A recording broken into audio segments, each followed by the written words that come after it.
Vidyasri Subramaniam thought for the day. ஒரு கிராமத்தில் ஒருத்தருக்கு லாட்ரியில் பணம் அடிக்குது. பெரிய தொகை, ரொம்ப காசு. அவர் வந்தோடனே அவர் ரொம்ப சந்தோஷமாக இருக்கார். சந்தோஷமாக இருந்தோடனே அவர் என்ன பண்ணுறாருன்னா, ஒரு பெரிய வீடு கட்டுறாரு. அதுக்கு அந்த வீட்டுக்கு வேணுங்கிற ஜாமான் எல்லாமே வாங்கி, இப்போ ஃபர்னிச்சர்ஸ் எல்லாமே போடுறாரு. நல்லா செட் பண்ணுறாரு, நல்லா ட்ரெஸ் பண்ணிக்கிறாரு, நிறைய நகை போடுறாரு. அவ்வளோ பணம் கிடைக்குது. அப்புறம் இவர் ஒரு நாள் என்ன பண்ணுற, ரொம்ப ஆசைப்பட்டு ஒரு கார் வாங்குறாரு. அந்த கார் வாங்கினோடனே அவர் ஒரே சந்தோஷம். மக்கள் எல்லாம் அந்த காரை வேடிக்கை பார்க்க ஆரம்பிக்க. ஏன்னா அவங்க கிராமத்துக்குள்ளே வந்த கார் இவரோட கார் தான். அவர் ஒரே சந்தோஷமாக இருக்கார். அவர் காருக்குள்ளேருந்து அப்படியே கையாட்டிகிட்டே போகிறாரு. அந்த கையாட்டிகிட்டே போகிறாரு. கிராம மக்கள்லாம் சுற்றி சுற்றி அதை பார்க்குறாங்க. இவர் என்ன பண்ணுறாரு, அந்த காரை அந்த கிராமத்து ஃபுல்லாகவே ஓட்டிகிட்டு போகிறாரு. சுற்றி சுற்றி சுற்றி ஓட்டுறாரு. ஆனால் சுற்றி சுற்றி ஓட்டினாலுமே அவர் யாரையுமே இடிக்காமல் போயிட்டே இருக்கார். ஏன் இடிக்காமல் போகிறாரு பெரிய விஷயம் அப்படின்னு பார்த்தீங்கன்னா, அவர் கார் ஓட்டுறாரு. அவர் காரை வாங்கி இந்த தடவை ஓட்டுறாரு.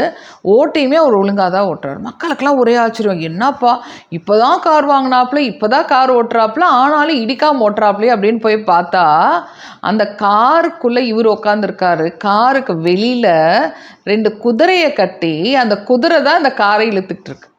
அதனால தான் இவர் ஊரை சுற்றி போனாலுமே, தடவை காரில் உட்காந்தாலுமே இவர் இடிக்காமல் போகிறார். ஏன்னா அந்த குதிரை இழுத்துட்டு போகிறனால குதிரைக்கு வழி தெரியும் இல்லையா, அது கரெக்டாக போயிட்டுருக்கு.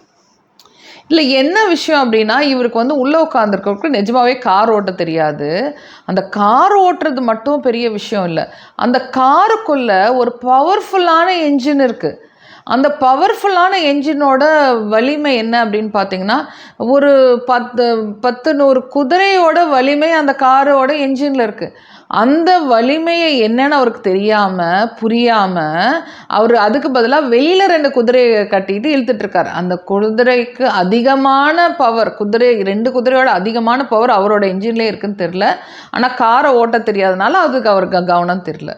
மக்கள் இதே தான் ஃப்ரெண்ட்ஸ், இதே தான் நமக்குள்ளே எவ்வளோ ஹார்ஸ் பவர்ஸ் இருக்குது, நமக்குள்ளே எவ்வளோ ஒரு பவர் இருக்குது நமக்கே தெரியாமல் வெளியில் இருக்கிற சாதாரண விஷயங்களை, சாதாரண எண்ணத்துக்கு நம்மளை பலி கொடுத்துட்டு நம்ம பவர் தெரியாமல் நம்ம சுற்றிட்டுருக்கோம். ஒவ்வொருத்தருக்குள்ளேயும் ஒவ்வொரு வலிமையான எண்ணங்கள் இருக்குது, வலிமையான விஷயங்கள் இருக்குது. அது என்னன்னே புரியல. ஏன் தெரியுமா, நம்மளை சுற்றி இருக்கிற பிம்பத்தையும் மாயையும் அதுதான் உண்மைன்னு நம்ம நம்பிட்டு இருக்கோம். நம்மளை பற்றி யாரோ சொல்லியிருப்பாங்க, நம்ம இப்படி தான் சொல்லிட்டு ஒரு எண்ணத்தில் நம்ம பேரண்ட்ஸ் நமக்கு சொல்லியிருப்பாங்க. இதுவே தான் நம்ம லைஃப்னு நம்ம நினச்சிக்கிட்டு நம்மளோட பவர் தெரியாமல் இருக்கும். எப்போ நமக்குள்ளேயும் பவர் இருக்குது, அந்த பவருக்கு ஒரு உயிர் கொடுத்தா அது பெருசாக வரும் அப்படின்னு சொல்லி எப்போ நம்ம நம்புகிறோமோ, அப்போ நம்மளோட வாழ்க்கை தரம் கண்டிப்பாக தாறுமாறாக சேஞ்ச் ஆயிரும். இந்த பவரை நீங்கள் புரிஞ்சுக்கணும். சின்ன சின்ன விஷயத்துக்கு இம்பார்ட்டன்ஸ் கொடுத்து நீங்கள் இதுதான் அப்படின்னு சொல்லிட்டு உங்களோட திறமையை அடக்காதீங்க. அப்புறம் அந்த பணக்காரர் மாதிரியே நீங்கள் பெரிய கார் வாங்கினாலும் முன்னாடி 2 குதிரையை கட்டிட்டு தான் போகணும். அதோட உண்மையான பவர் உங்களுக்கு என்னென்னு தெரியாது. ஓகேயா, திங்க் பண்ணி பாருங்கள்.